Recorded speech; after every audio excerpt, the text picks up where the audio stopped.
For all that celebrations are magnificent, at the heart of the pageantry is a simple message: service. Camilla entered the private meeting, expecting a routine discussion about the late queen's remaining possessions. Instead, a senior solicitor opened a sealed leather folder and delivered a sentence that left the room completely silent. Elizabeth's secret country estate, protected for years through private trustees, had not been left for Charles to control.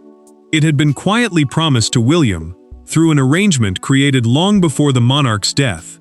Before we go deeper into what this really means for the royal family, make sure to subscribe so you don't miss a single update. Charles sat beside her in the private chamber at Windsor, but the king offered no reassurance. Two solicitors faced them while an independent estate trustee guarded another file. A trustee is someone legally responsible for protecting property under written instructions. That appointment mattered because Ravensmere House held private memories, sealed archives, and rooms Elizabeth had kept beyond ordinary palace control.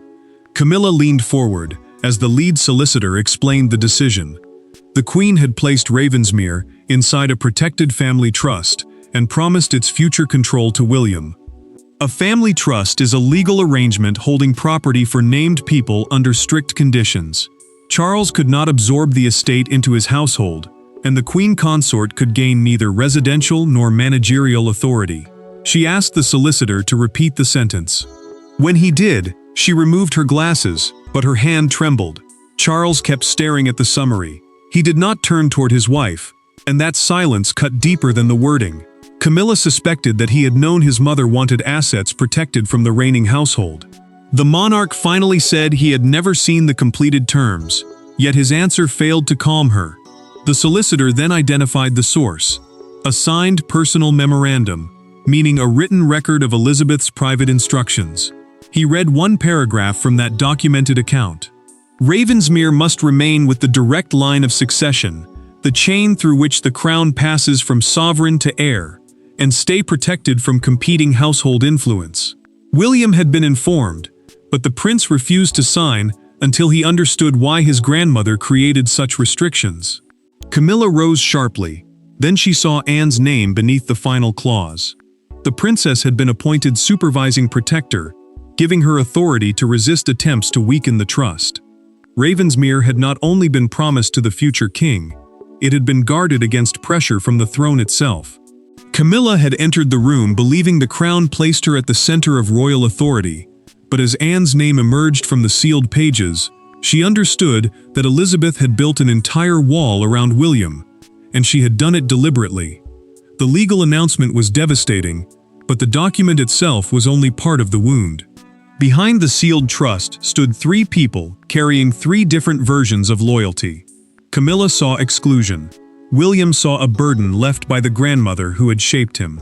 Charles saw the most painful possibility of all, that Elizabeth had prepared for a future in which her son's household could not be trusted to protect the inheritance of the next king.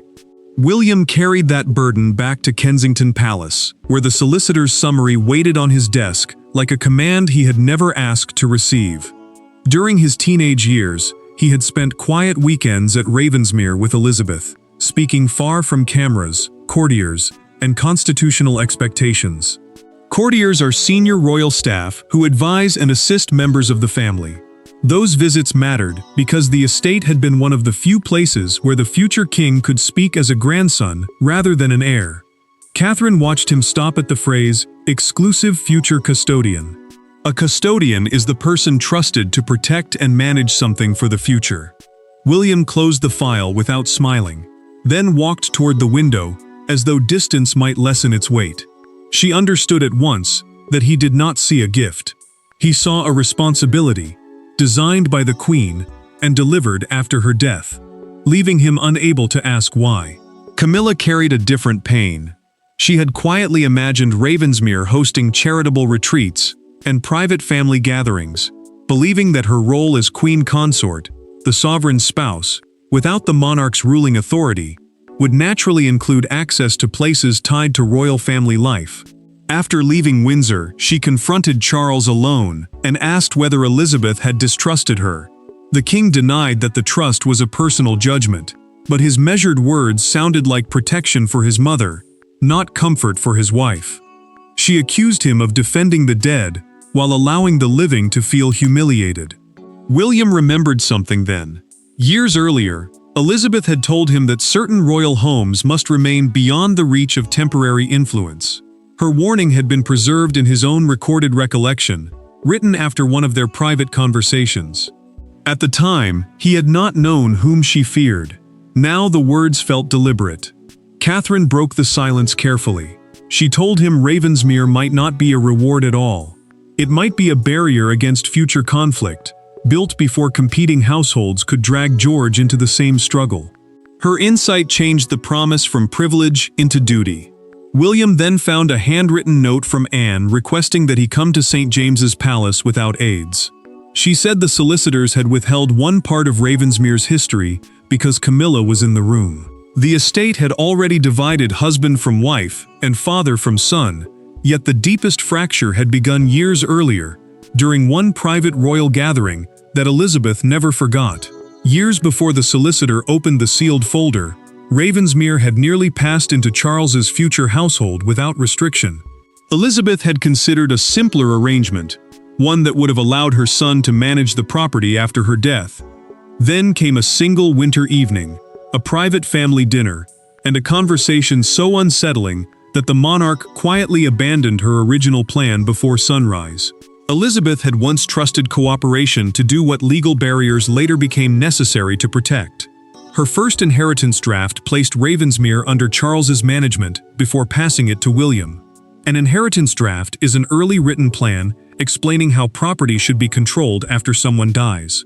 At that stage, the Queen believed family loyalty would be enough, but preparations for a future reign were already creating disputes over residences, charities, collections, and which household would command the monarchy's private legacy. Camilla changed everything during the winter dinner.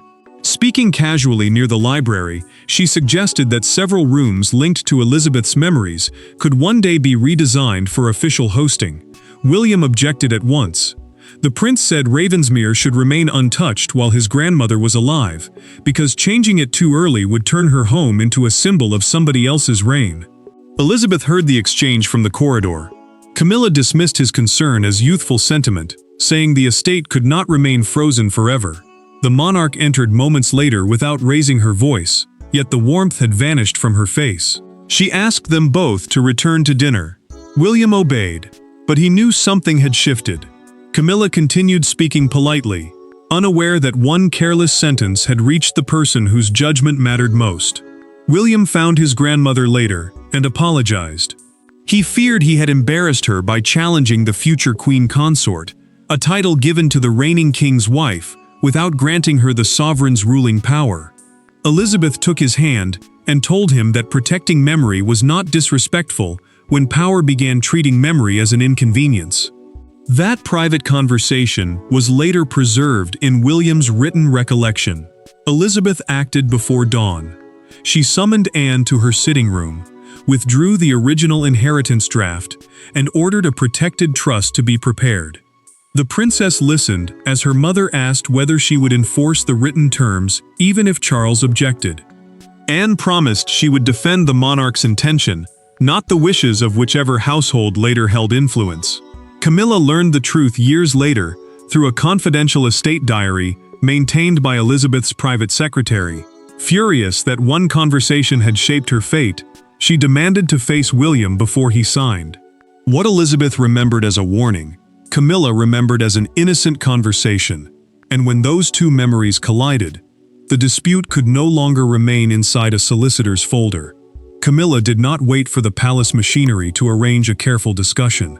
She crossed the corridor outside Charles's private rooms and found William preparing to leave Windsor. No aides stood between them. No solicitor could soften the language. She closed the door, faced the future king, and demanded to know whether he intended to accept an estate built upon what she called Elizabeth's final rejection of her place in the family. William held the unsigned transfer papers, but did not step away.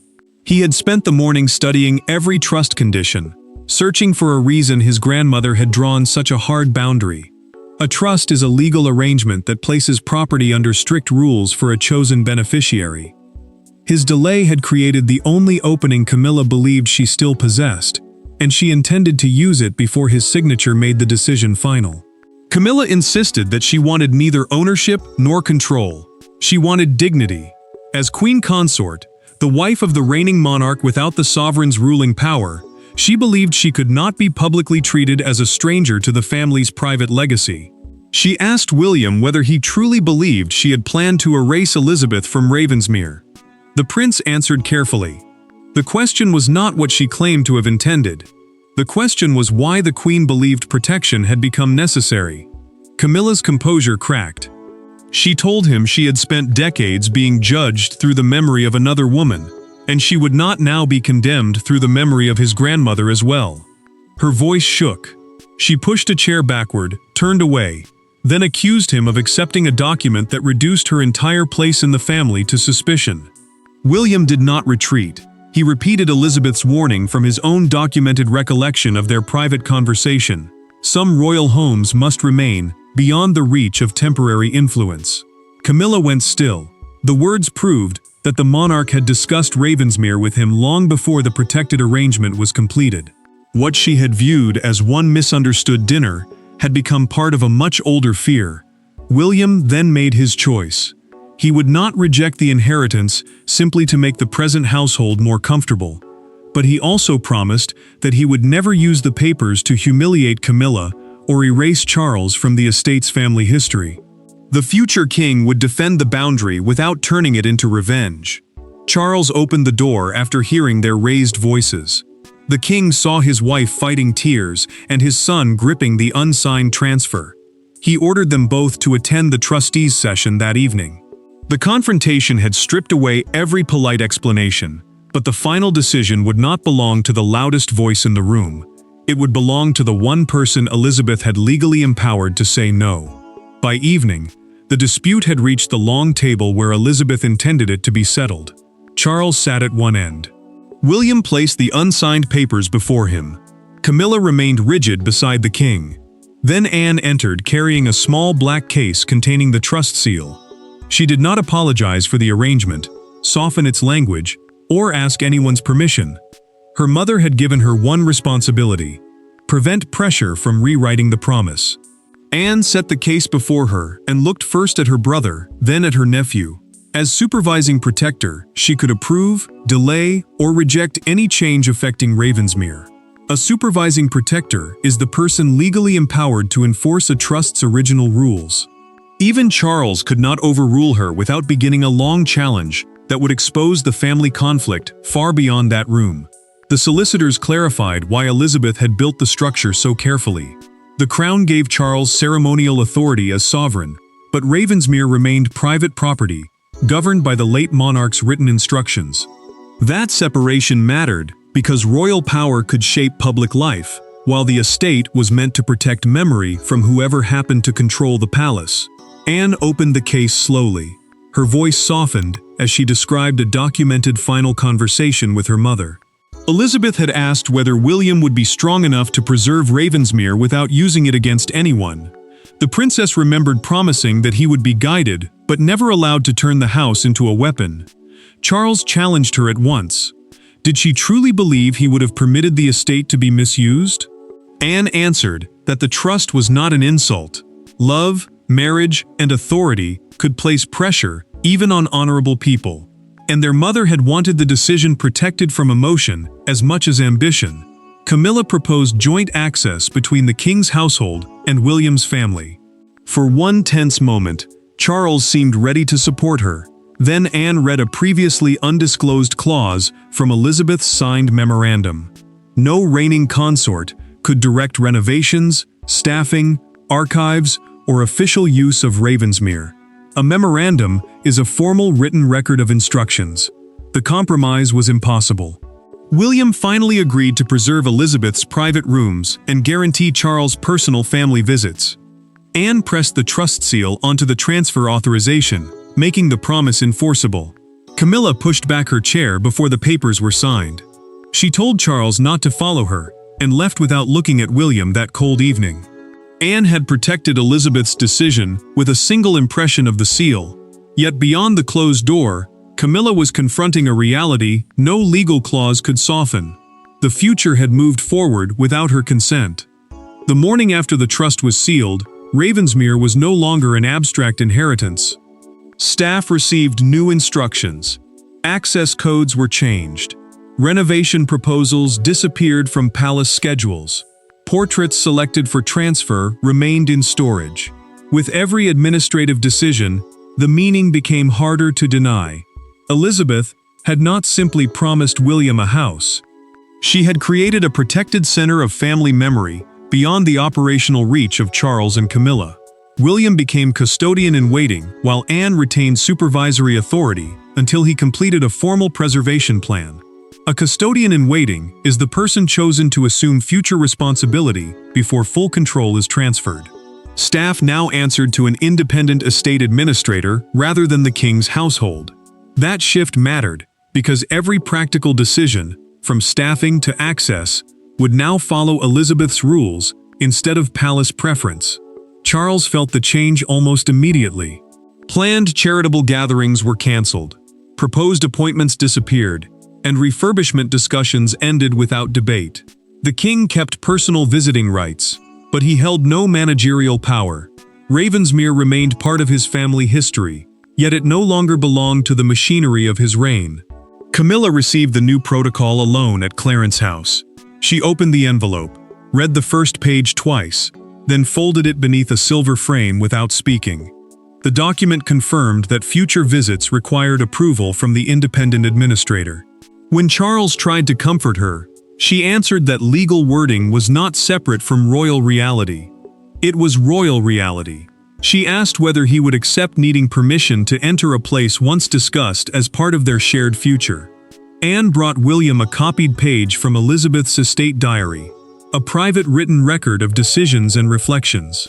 The Queen had written that inheritance must teach stewardship, not conquest. Another line changed everything. She instructed her grandson to treat Charles's wife with courtesy and protect her from public humiliation. The restrictions targeted authority, not Camilla's humanity. William acted at once. He ordered the administrator to welcome the Queen Consort for private family visits, without needless formality, provided she claimed no official control. It was his first independent decision as future custodian, and it carried both firmness and mercy. Catherine saw what the legal victory had cost. She arranged a private meeting between William and Camilla at Ravensmere, with no Charles, Anne, advisors, or solicitors present. Elizabeth's boundaries had survived, but William now faced the harder test his grandmother had anticipated. Not whether he could defend the estate, but whether he could defend it without destroying the woman who felt excluded by it. For the first time since the revelation, William and Camilla met without titles surrounding them. No king waited outside. No trustee carried a file. No palace aide measured their words. They stood inside Elizabeth's untouched morning room, where the clock still marked the routines of another reign. Between them rested the unsigned preservation plan, and the memory of a woman whose precautions had forced them to confront what neither had been willing to say. Catherine had created the opening after persuading William that accepting the trust required more than enforcing its restrictions. He had to understand the person most wounded by them. A preservation plan is a formal set of rules explaining how a historic property, its rooms, and its contents must be protected. The princess told him that duty without compassion would betray the very lesson his grandmother had tried to preserve. Camilla entered Ravensmere expecting pressure. She believed the meeting had been arranged to secure her public cooperation, perhaps even her signature. William ended that fear immediately. There would be no document to approve, no formal statement to deliver, and no advisor recording her response. The future king wanted an honest answer, not a performance. Camilla finally admitted what had devastated her. Losing control of the estate was not the deepest wound. Discovering that Elizabeth had built legal safeguards against a future household in which she expected to belong had made every year of acceptance feel conditional. She had believed marriage to Charles had brought her inside the family. The trust suggested a door had always remained closed. William did not dismiss her pain. He acknowledged that learning the truth through solicitors had made the arrangement feel like a verdict against her character. Elizabeth had protected the future, he said, but secrecy had wounded the living with brutal force. Camilla then asked the question neither of them could avoid. Did he trust her? William answered carefully. He trusted her love for Charles, but Ravensmere had to remain beyond the pressure attached to any reigning consort. A sovereign spouse, who shares public duty without holding the monarch's authority. The distinction changed her. Camilla understood that the same restrictions would one day apply to William's own wife and every royal spouse who followed. The trust was not built only against her, it was a permanent barrier against household competition. Camilla removed the joint control request from her handbag, tore it once, and placed the pieces before William. She would not challenge the trust. He promised no announcement would portray her as defeated, and she agreed to stand beside Charles when the decision became public. Inside the room Elizabeth had protected, resentment finally gave way to recognition, and when the palace doors opened the following morning, the world saw not the private tears, but the consequences of the choice made after them. By sunrise, the secret promise had escaped the walls of Windsor. Broadcasters interrupted their schedules. Commentators described a hidden struggle over royal inheritance. Newspapers framed the decision as a battle between the queen consort and the future king. Yet one image outside Buckingham Palace disrupted the expected story. Camilla, stepping from the state car beside William, composed but pale, as he paused and allowed her to enter first. The palace confirmed the arrangement through a carefully prepared public statement. Ravensmere House would remain inside a private trust, with William named as its future custodian and Anne responsible for supervising Elizabeth's instructions. A private trust is a legal structure that protects property under fixed rules rather than placing it under ordinary palace control. That detail mattered because the estate would stay connected to the royal family without becoming part of Charles's working household. Camilla's earlier objection vanished from the official account. The statement spoke instead of continuity, preservation, and cooperation, while formally recognizing the king's personal connection to Ravensmere. Charles was not presented as defeated, and the queen consort was not described as excluded. The language protected the monarchy from appearing divided, but the public could still sense the pain beneath every careful sentence. The London Chronicle captured that tension on its fictional morning front page. A full-width photograph showed Camilla and William entering Buckingham Palace beneath the headline, "The House Elizabeth Saved for the Future." Her strained expression suggested private suffering. His decision to let her walk ahead transformed what could have looked like victory into a deliberate act of respect. Crowds gathered near Windsor's gates, carrying flowers in Elizabeth's memory. When a broadcaster read the preservation clause on an outdoor screen, several hundred people fell silent. Then applause rose. Some commentators described Camilla as rejected by the late queen, while others praised her refusal to challenge the trust, arguing that her restraint prevented a damaging constitutional spectacle. A constitutional spectacle is a public royal dispute serious enough to threaten confidence in the monarchy. Charles watched the coverage alone in his study. The king touched the edge of the newspaper and quietly said that his wife and son had protected him from being forced into a public choice. William then issued a brief recorded statement, crediting every person involved with placing continuity above personal disappointment. Without exposing Camilla's private surrender, the prince protected her dignity. The family prepared to return to Ravensmere. Charles, Camilla, William, Catherine, and Anne would gather for the final transfer, where legal ownership would give way to a deeper judgment. The public had witnessed a gesture of unity, but the true verdict waited at Ravensmere, where the family would finally confront whether Elizabeth's secret promise had divided them or forced them to become more honest with one another. The final transfer took place without cameras, uniforms, or ceremony. William stood beside the desk where Elizabeth had once advised him about duty. Anne carried the sealed trust. Catherine remained close enough to steady him without speaking. Charles entered with Camilla, and this time she crossed the threshold without hesitation.